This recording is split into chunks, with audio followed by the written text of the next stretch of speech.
सुबह के नाश्ते के लिए कुछ हेल्दी और टेस्टी बनाने का सोच रहे हैं तो इस सेवई चाउमीन की रेसिपी को ज़रूर ट्राई करें। सबसे अच्छी बात सेवई सूजी से बनता है। यह चाउमीन बच्चों और बड़ों हर किसी को बहुत पसंद आएगा। तो चलिए इसे बनाना शुरू करते हैं। जैसे हम नूडल्स को बॉईल करते हैं वैसे ही सेवई को बॉईल कर लेंगे। एक पैन में 1 कप पानी ले लेंगे। मैंने आधे कप सेवई के हिसाब से 1 कप पानी लिया है। पानी बिल्कुल अच्छे से भर कर लीजिएगा। अब इसमें 1 चम्मच नमक ऐड करेंगे और गैस की फ्लेम को हाई रखिएगा। अब इसमें उबाल आने का वेट करेंगे। पानी बिल्कुल अच्छे से गर्म हो चुका है। अब इसमें आधा कप सेवई ऐड करेंगे। सेवई को भुनने की बिल्कुल भी ज़रूरत नहीं है, इसे हम डायरेक्ट इस्तेमाल करने वाले हैं। इन्हें एक बार इस तरीके से चला लीजिएगा ताकि जो सेवई है ना वो अलग अलग हो जाए।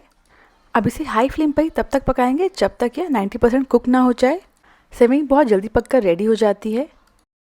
सेवई बिल्कुल अच्छे से पक गई है। आप एक दाना निकाल कर चेक भी कर सकते हैं।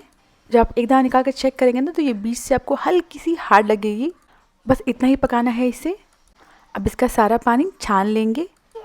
इसे बिल्कुल ओवर कुक नहीं करिएगा वरना जो सेवई है ना वो चिपचिपी सी बनेगी, बिल्कुल भी खिली खिली नहीं बनेगी। अगर आपको लगे जो सेवई है वो फुल्ली कुक हो गई है तो आप छानने के बाद सेवई के ऊपर नॉर्मल पानी डाल दें, जिससे इसकी हीट ख़त्म हो जाएगी और इसका कुकिंग प्रोसेस बंद हो जाएगा। अगर 90% कुक किया है तो छन्नी पर फैलाकर इस तरह से हम साइड में रख देंगे, जिससे जो सेवई है ना वो खिली खिली रहेंगी। इसके बाद एक पैन में 1 चम्मच बटर ले लेंगे। यह बिल्कुल ऑप्शनल है। और इसमें 1 टेबलस्पून ऑयल ऐड करेंगे, जिससे जो बटर है वो जले ना। अब बटर को मेल्ट होने देंगे और गैस की फ्लेम को मीडियम हाई कर देंगे।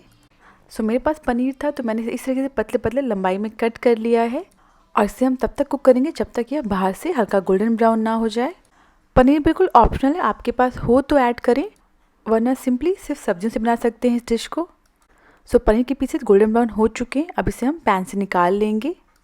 सेम पैन में 1 चम्मच बटर डाल देंगे और बटर के मेल्ट होते ही इसमें 1 चम्मच बारीक कटा हुआ लहसुन ऐड करेंगे।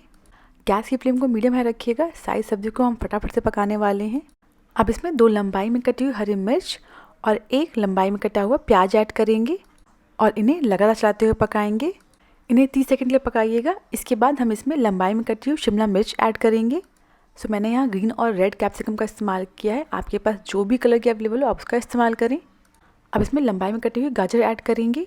सब्जियाँ पूरी तरीके से ऑप्शनल है, आपके पास जो भी सब्जियाँ अवेलेबल हो आप उनका इस्तेमाल करें। सारी सब्जियों को लंबाई में ही कट करिएगा। तो क्या होता है ना, सब्ज़ी और सेवइयाँ एक जैसी दिखती हैं तो चाउमीन बनने के बाद ये देखने में बहुत ही अच्छा लगता है। लगभग 2 से 3 मिनट में सब्जियाँ भी अच्छे से पक गई हैं। अगर आपको सॉफ्ट सब्जियाँ पसंद हैं तो आप इन्हें और कुक कर सकते हैं। अब गैस की फ्लेम को लो कर दीजिएगा। अब इसमें हम उबले हुए सेवई ऐड करेंगे और चुटकी भर नमक ऐड करेंगे। ध्यान रखिएगा सेवई को उबालते समय भी हमने नमक ऐड किया था।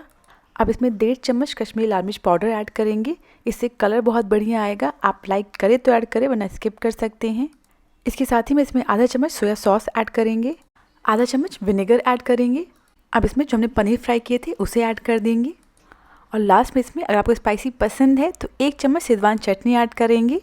बच्चों के लिए बना रहे हैं तो शेज़वान चटनी की जगह टोमेटो केचप ऐड कर सकते हैं और लाल मिर्च पाउडर को ना ऐड करें, या फिर सॉस को स्किप करके सिंपली सोया सॉस और विनेगर से बना सकते हैं इसे। अब गैस की फ्लेम को मीडियम कर देंगे और इन सारी चीज़ों को अच्छे से मिक्स कर लेंगे। हल्के हाथ से मिक्स करिएगा सारी चीज़ों को। सारी चीज़ें अच्छे से मिक्स हो चुकी हैं और इसी के साथ हमारी खिली खिली सेवई चाउमीन बिल्कुल रेडी है। आप देख सकते हैं सेवई के सारे दाने बिल्कुल अलग अलग हैं, बिल्कुल भी चिपचिपी नहीं बनी है ये। आप इसे बनाकर देखें, यह हर किसी को बहुत पसंद आएगा। सेवई सूजी से बनी होती है, इसमें मैदा नहीं होता है। रेगुलर चाउमीन से ये थोड़ी हेल्दी होती है। इसे आप टिफ़िन में दे सकते हैं, बच्चों को सुबह के नाश्ते में दे सकते हैं। यह चाउमीन बहुत जल्दी बनकर रेडी हो जाते हैं। एक बार इस रेसिपी को ज़रूर ट्राई करें। अगर आपको रेसिपी पसंद आई हो तो प्लीज़ मेरे चैनल को सब्सक्राइब करना ना भूलें।